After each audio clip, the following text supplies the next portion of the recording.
More now on our top story, the ceasefire in Gaza. Joining me now is Mustafa Barghouti, who's the Secretary General of the Palestinian Medical Relief Society. Thanks for being with us. I wanted to ask you, first of all, how much difference the ceasefire has made in terms of getting help back into the areas that need it. Can you repeat the question, please? I couldn't hear you. Yeah, how much difference has the ceasefire made to trying to get some of the supplies, medical supplies needed back in? Well, not much difference really, because the supply of medications is going on and some first aid material, but the bigger and larger needs like equipment to replace the equipments that were destroyed and facilities to fix some of the most important causes of health hazards here are not there.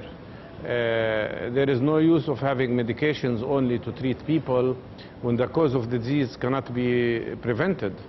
I mean by that the fact that most of water resources and water supplies have been affected by the destruction of the piped water supply, and the fact that many communities who have lost their homes do not have access to water at all, or have access to polluted or salinated water.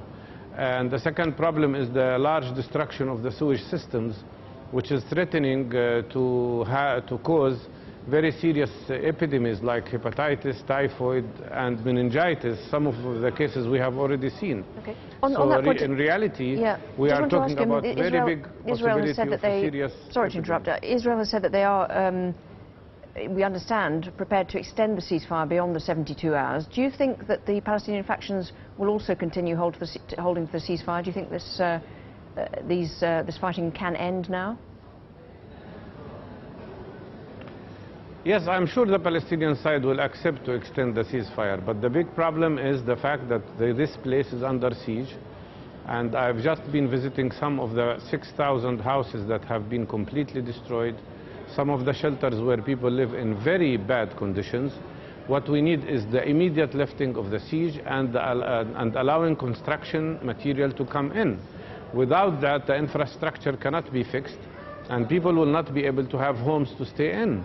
So this is the most serious issue. Besides the ceasefire, there is a need for lifting the siege. Okay. And then there is a third demand that I think should be put on the table. Yes?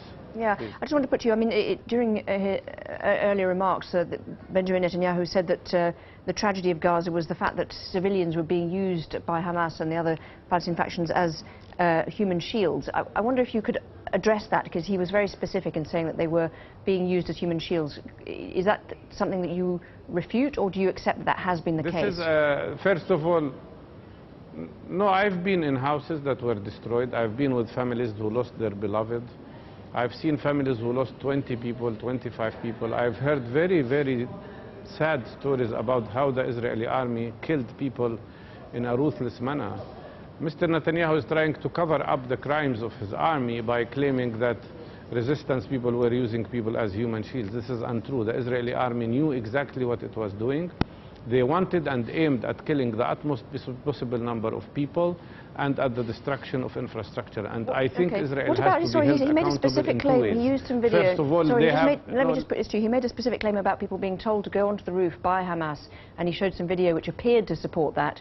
People going up onto the roofs, and they were apparently being told by Hamas to stay in their houses when the airstrikes happened. Is that something you have heard at all from people there? Let me first finish my sentence. I was going to say that Israel has to be held accountable in two ways. First of all, it has to be taken to the International Criminal Court to be judged there for their war crimes. And second, Israel has to be asked to pay compensation for the damage they have created in Gaza. Regarding the story that you have just told me, this was one incident when people were told by the Israeli army they have to leave their homes because the home was going to be destroyed by the Israeli planes. And the people decided themselves to protect their home by non-violently standing on the roof to prevent an attack and to prevent the destruction of their home. It was a non-violent act, a peaceful act of resistance, and Israel responded by destroying the house and killing all these people. Okay, I just want to bring you back to you. You said you want Israel to be held accountable through the ICC, but in the past, any efforts to refer Israel to the ICC have been blocked because it's normally through the UN Security Council, and the US would tend to block those kind of referrals. What makes you think that this time might be any different? Because now we are a state. We are a recognized state, observer state, yes, but a state in the United Nations, and we have the right to sign the Rome Statute and join the International Criminal Court. And that's what President Abbas should do. That's what all Palestinian groups are asking for. And once it's done, we can take the case to the International Criminal Court. And I think we should do that because every Israeli officer, every Israeli soldier, and the Prime Minister of Israel himself have to be held accountable for the war crimes they've committed here. We have documented, and we will be documenting every single case of violation, every single case of crimes that were conducted in Gaza, and there are many, there are thousands of them. Every case of those who were killed, the 1,870 people, every case is a very, very sad and very telling case. Okay. Dr. Mustafa Barghouti, thank you very much indeed for taking the time to talk to us. Appreciate it. Now, efforts to recover victims and debris of the MH17 Malaysia Airlines crash site in Ukraine have been called off because of fighting.